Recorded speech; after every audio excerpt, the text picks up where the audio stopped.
yeah to ngày nay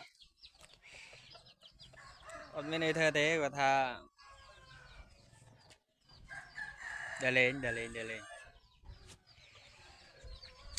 thơ bị ấy không buồn thơ bị ấy ngày nay em đang là thơ bị ấy lâu tao vậy bộ khoa áo sân này vậy bộ khoa áo đồng bào cả vậy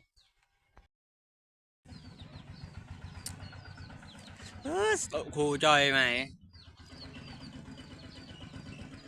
độ mê là ngày này độ đang đặt ra thơ bị ấy không nó căng rồi căng là đừng thơ video thơ ấy nó căng rồi chắc là cái này thầy dương đây tham ấy nè dương em đây đặt ra thơ bị ấy nè cái kết tấu của bà đè đó làm phong coi với sọt lo này